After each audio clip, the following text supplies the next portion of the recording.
PNW Blanks and Sublimation DTF members, it's Dawn, and I am just hopping on. We have a lot of new members that have gotten the Cascadia Pro Heat Press that is available from Anna and Elena, and some people have had some questions about it, or if you're thinking about buying it, want to just hop on and do another feature on this amazing heat press.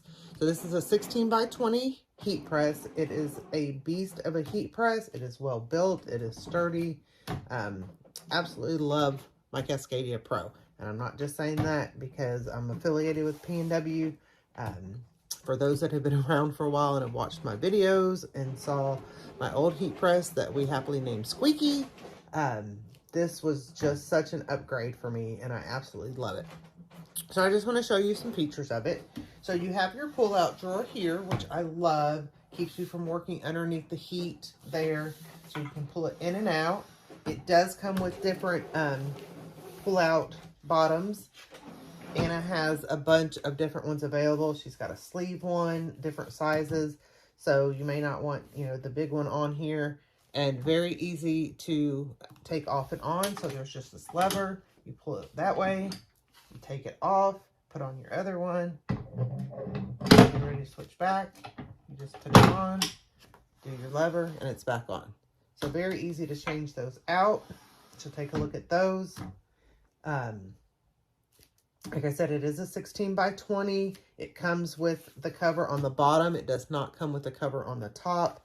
I do have a cover for my other heat press that when I'm doing shirts and stuff, you know, I put on there, and I just got that on Amazon.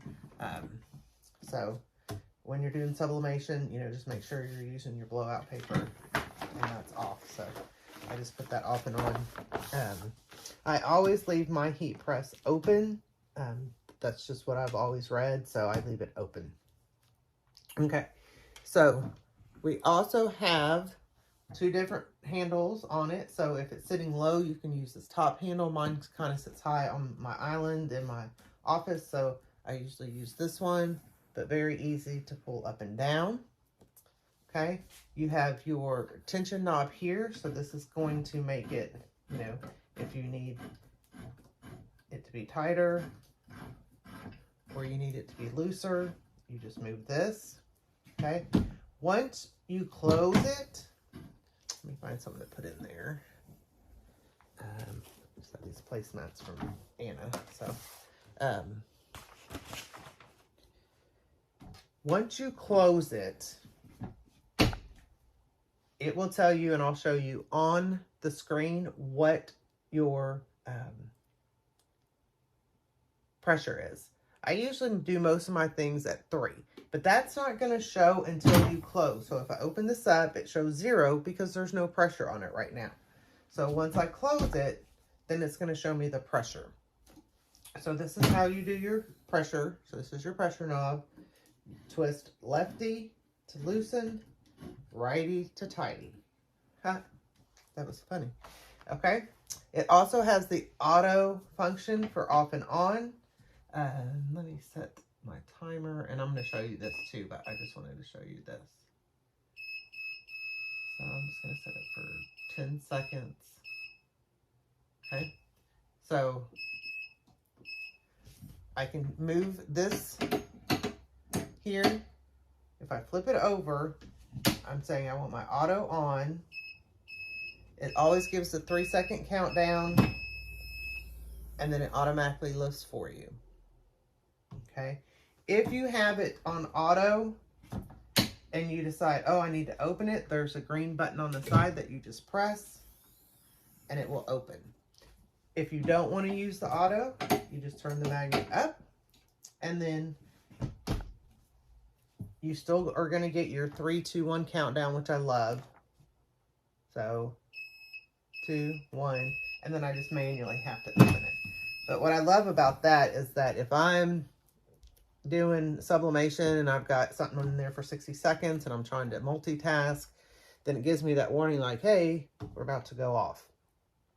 So we've got our pressure knob, our auto function, which we can turn off and on. And then we have our screen, which I'm going to try to show you here. See if you can see that. And let me So here we have our temperature, and to change your temp time, you just hit set, your temperature is going to flash, and you just do the up and down button. To set it, you just hit set, then your time is going to flash, same thing, up and down for your time, and then your counter is going to flash, and you can set your counter anything you want to, and then now you're ready to go. Okay, as soon as you pull that knob down, about right here, the timer is going to count down. So if you've just pulled it down and you realize, oh, make sure to pull it all the way back up so that you get your full time. Your auto function will not work unless, I think it's at least has a 2 pressure.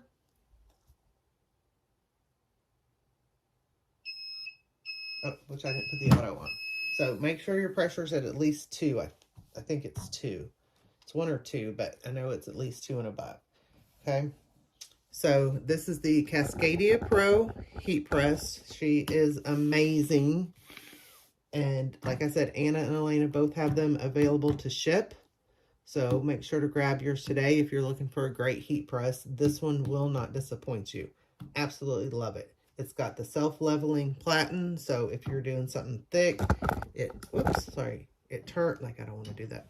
It flips it up and lays it flat, so it's not like a typical clamshell where it's gonna like do this. So I've done a lot of thicker things, and it works out great. So like I said, just make sure you check out the Cascadia Pro Heat Press if you're in the market and looking for a great heat press. You can go to pnwsub.com, and that will take you to both Anna and Elena's site. And like I said, Anna also has the different bottoms that you can purchase for it. So hope that helps everyone that's been looking at it, or if you've purchased it and had some questions. Thank you. Thanks for watching. If you liked this video, give it a thumbs up, share with your friends, and subscribe to our YouTube channel. Come join us on Facebook for more tips, tricks, and tutorials. Happy pressing!